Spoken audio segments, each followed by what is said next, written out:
Tapi kalau nggak salah, kita dengan Malaysia itu murah Malaysia ya, Pak? Bukan Malaysia. Tapi Malaysia itu kan nggak punya sumber ya? Dia punya sumber nggak sih? Punya. Tapi dikit. Ya karena minyak mentahnya Malaysia itu dikelola sendiri untuk memakmurkan masyarakatnya, bukan dijual ke luar negara lalu dikorupsi.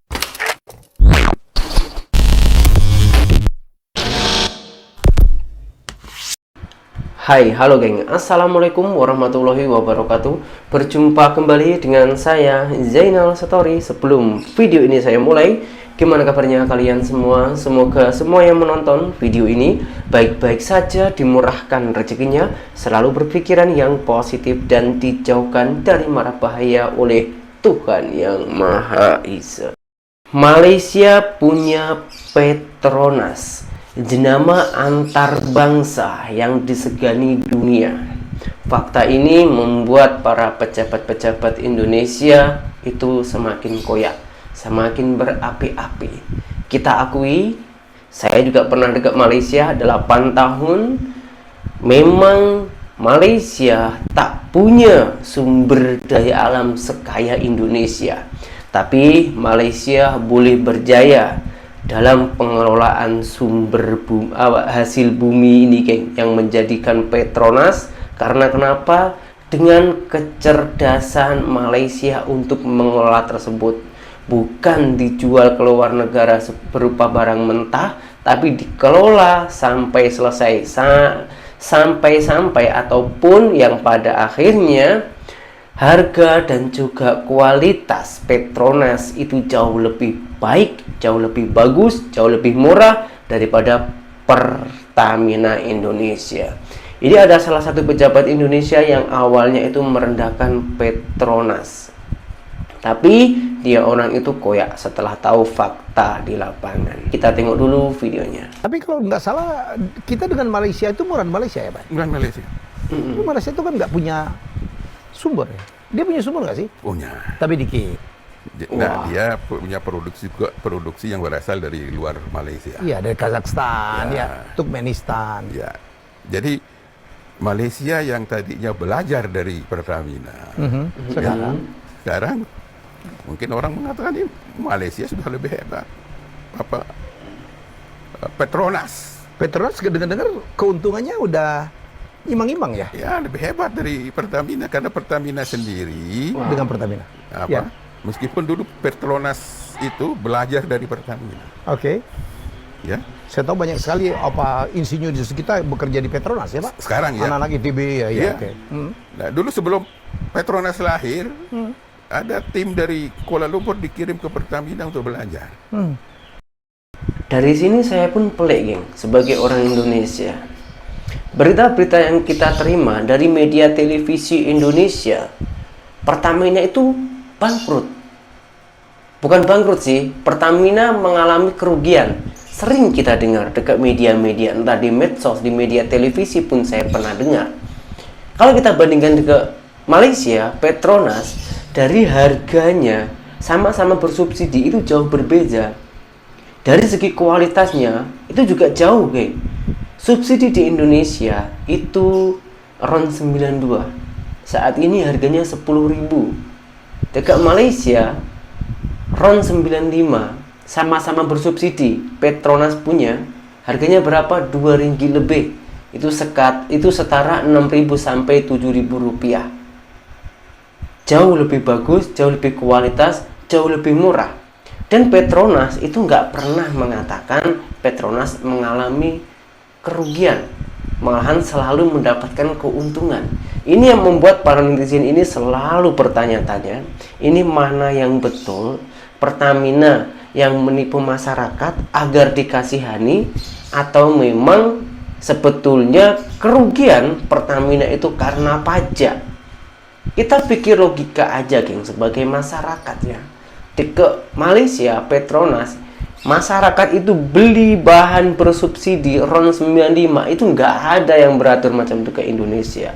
Sementara Indonesia beli RON 9 ataupun barang bersubsidi RON 92 itu beraturnya itu panjang sampai menunggu berjam-jam. Kau tengok di Malaysia, minyaknya ada, orangnya nggak ada. Tapi di Oh, Indonesia sana, iya kan? orangnya banyak, minyaknya nggak ada. Udah berantrian sampai 1 jam, terakhir minyaknya habis.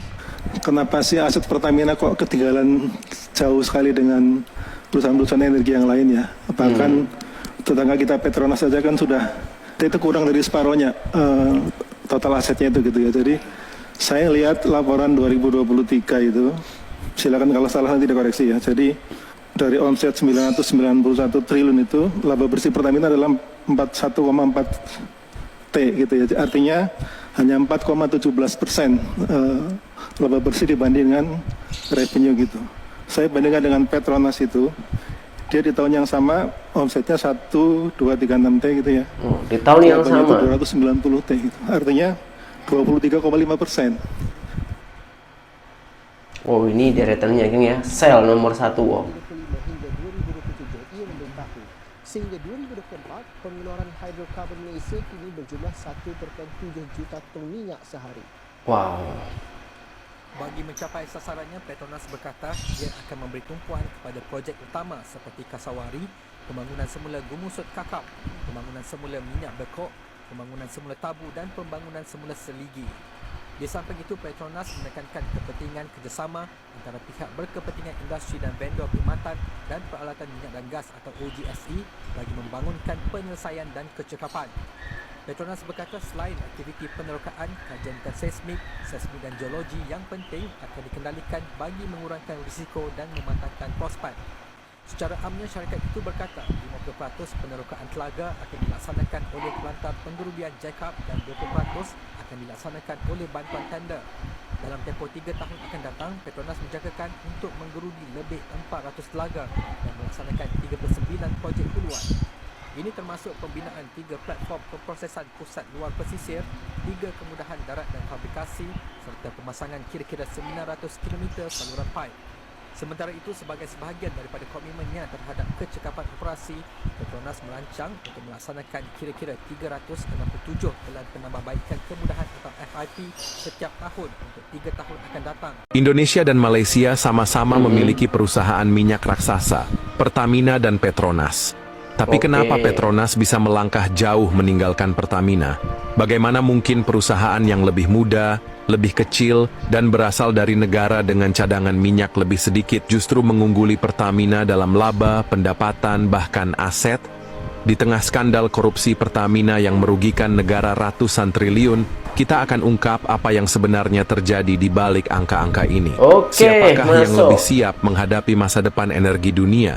Jawabannya ada di sini. Assalamualaikum warahmatullahi wabarakatuh. Waalaikumsalam Sobat channel Kabar Langit. Ketika Oke. membicarakan industri minyak dan gas di Asia Tenggara, 2 nama besar selalu muncul ke permukaan. Pertamina dari Indonesia dan Petronas dari Malaysia. Keduanya adalah perusahaan milik negara yang memiliki sejarah panjang dalam membangun fondasi energi di masing-masing negara. Namun jika kita menelisik lebih dalam, perjalanan keduanya justru menunjukkan kontras yang mencolok. Di satu sisi, Petronas telah berhasil menjadi salah satu pemain global terkemuka di industri migas. Di sisi lain, Pertamina, meskipun memiliki potensi besar, masih tertatih-tatih menghadapi tantangan internal dan eksternal.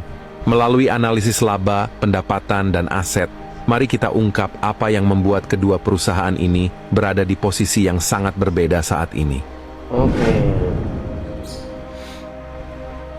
Strategi dan Petronas atau Petroleum Petronas. Nasional Berhad didirikan pada tahun 1974 sebagai langkah Malaysia untuk mengelola sumber daya alamnya secara mandiri. Sejak awal perusahaan ini dirancang untuk menjadi pemain global, tidak hanya bergantung pada cadangan domestik, tetapi juga berekspansi ke pasar internasional. Meskipun pendapatan Petronas turun 32% pada 2024 menjadi 55,1 miliar ringgit Malaysia akibat penurunan harga minyak dan tekanan ekonomi global, perusahaan tetap menunjukkan ketahanan finansial melalui strategi diversifikasi bisnis yang kuat. Mereka memperluas portofolio ke sektor hilir seperti petrokimia, LNG, dan energi terbarukan, menjadikan Malaysia salah satu eksportir LNG terbesar di dunia. Kunci kesuksesan Petronas terletak pada perencanaan jangka panjang dan adaptasi terhadap fluktuasi pasar minyak dunia. Dengan prinsip transparansi dan profesionalisme, Petronas berhasil membangun reputasi global yang solid dan mendapatkan kepercayaan investor. Pada 2024, total aset perusahaan mencapai 168,47 miliar dolar Amerika Serikat, menegaskan posisinya bukan hanya sebagai perusahaan nasional, tetapi juga sebagai pemain tangguh di kancah internasional. Korupsi dan tantangan Pertamina. Wah, keren. Pertamina yang didirikan pada tahun 1957 memiliki sejarah panjang, namun kerap dihambat oleh masalah internal seperti korupsi dan buruknya tata kelola. Kasus korupsi penggelembungan harga minyak mentah yang mencuat pada tahun 2025 dengan kerugian negara mencapai 193,7 triliun rupiah menunjukkan praktik tidak transparan yang telah berlangsung sejak lama. Padahal, di masa jayanya pada dekade 1970 hingga 1990, Pertamina pernah menjadi salah satu perusahaan migas paling menguntungkan di dunia dengan produksi minyak Indonesia mencapai 1,6 juta barel per hari. Namun, setelah era booming minyak berakhir, Pertamina gagal beradaptasi dan produksi nasional kini hanya berkisar 500 hingga 700 ribu barel per hari, jauh di bawah kebutuhan domestik. Saat ini, Indonesia harus mengimpor minyak dalam jumlah besar untuk memenuhi kebutuhan nasional, yang semakin membebani keuangan negara akibat subsidi. Berdasarkan data Fortune Global 500 tahun 2024, pendapatan Pertamina mencapai 75,78 miliar dolar Amerika Serikat, tetapi laba bersihnya hanya 4,44 miliar dolar Amerika Serikat, jauh lebih rendah dibandingkan Petronas. Hal ini menunjukkan bahwa meskipun pendapatan tinggi, efisiensi operasional dan manajemen keuangan Pertamina masih belum optimal. Kok bisa? Aset dan skala operasi, mantap, lanjutkan. Jika kita melihat dari sisi aset, perbedaan antara Petronas dan Pertamina semakin mencolok. Menurut laporan Fortune Global 500, Petronas memiliki total aset sebesar 168,47 miliar dolar Amerika Serikat, hampir 2 kali lipat dari aset Pertamina, yaitu 91,12 miliar dolar Amerika Serikat. Perbedaan ini tidak hanya mencerminkan skala operasi yang lebih luas, tetapi juga kemampuan Petronas untuk mengelola investasi secara lebih efektif. Petronas misalnya telah berhasil membangun infrastruktur energi yang modern dan terintegrasi, mulai dari kilang minyak hingga fasilitas LNG. Mereka juga aktif berinvestasi di luar negeri, termasuk di Afrika, Timur Tengah, dan Amerika Serikat. Sementara itu, Pertamina cenderung terjebak dalam ketergantungan pada cadangan domestik yang semakin menipis.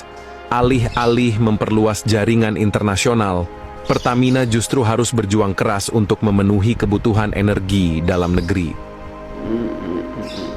Selain itu, jumlah karyawan juga menjadi indikator penting.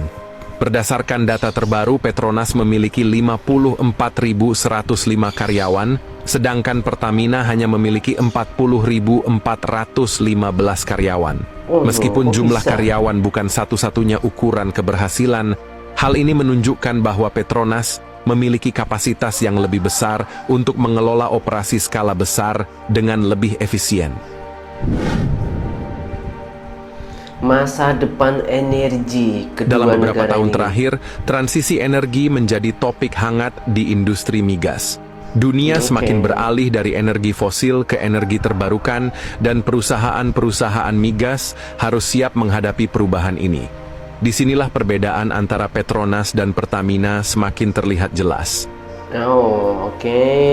Petronas telah mengambil langkah proaktif dengan memasukkan energi terbarukan ke dalam portofolio bisnisnya.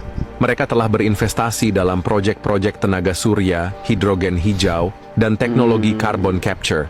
Langkah ini tidak hanya membantu Petronas mengurangi jejak karbon, tetapi juga mempersiapkan mereka untuk tetap relevan di masa depan. Sebaliknya, Pertamina tampaknya masih tertinggal dalam hal ini. Meskipun ada rencana untuk mengembangkan energi terbarukan, implementasinya seringkali terhambat oleh masalah birokrasi dan kurangnya dukungan kebijakan. Berdasarkan laporan dari Lembaga Riset Energi Internasional, beban subsidi BBM yang besar membuat Pertamina sulit mengalokasikan dana untuk inovasi. Jika tren ini terus berlanjut, risiko Pertamina tertinggal dalam transisi energi akan semakin besar. Pelajaran dari dua Perbandingan raksasa. Petronas Apa dan ini? Pertamina menunjukkan bahwa visi jangka panjang, transparansi, dan diversifikasi menjadi kunci keberhasilan Petronas sebagai perusahaan global, sementara Pertamina terhambat oleh korupsi, buruknya tata kelola, dan ketidakmampuan beradaptasi. Meski Indonesia memiliki sumber daya alam melimpah, tanpa reformasi fundamental dalam pengelolaan BUMN, mustahil bagi Pertamina mengejar ketertinggalannya. Kemauan politik untuk melakukan perubahan mendasar dan memprioritaskan kepentingan bangsa akan menentukan apakah Pertamina dapat bangkit dari keterpurukan. Apakah hal ini kita menyalahkan Indonesia? Bukan, ini bukan salah Indonesia. Ini salah oknum-oknum yang bekerja di BUMN Pertaminanya Indonesia. Yang sepatutnya Pertamina ini jauh lebih maju, tak kalah dengan Petronas, karena dari kekayaan sumber daya alam kita ini lebih kaya daripada Petronas. Tapi kenapa kita kalah jauh? Karena oknum-oknum yang di dalam perusahaan BUMN Pertamina itulah yang harus diperbaiki. Petronas Malaysia itu berpikirnya lebih jauh, bukan hanya membesarkan perutnya sendiri, memikirkan dari jangka panjang. Macam mana nanti perusahaan ini akan ke depan, karena perusahaan Petronas ataupun Pertamina ini membawa nama baiknya negara. Kalau perusahaan BUMN ini berjaya, otomatis nama negara juga dijunjung oleh global dunia. Tapi kalau hanya dipakai untuk membesarkan perutnya sendiri atau pejabat-pejabat oknum-oknum yang kurang bertanggung jawab, maka nama BUMN yang membawa nama Indonesia ini akan tercoreng. Macam mana tanggapan korang dalam hal ini? Apakah kita diam aja? Kita sebagai rakyat kecil memang tak boleh buat apa. Kita hanya boleh menyebarkan informasi-informasi macam ini agar seluruh rakyatnya itu jauh lebih cerdas, lebih pandai, dan agar pemerintahan kita lebih mempertegas para koruptor-koruptor tersebut yang merugikan masyarakat. Kita ambil panutan, bukan panutan sih ya, kita ambil kiblatnya sebagai contoh dekat Malaysia. Macam mana hukum koruptor dekat Malaysia? Kenapa koruptor dekat Malaysia itu nominalnya hanya sedikit? Karena dengan ketegasan Malaysia, pejabat-pejabat Malaysia itu akan takut dengan melakukan koruptor tersebut, karena hukumannya bukan hanya penjara sahaja, tapi boleh merugikan anak dan cucunya.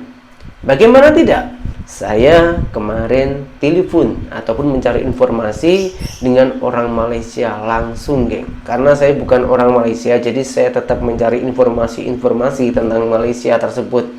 Dia kata, koruptor dekat Malaysia bukan hanya dimiskinkan saja.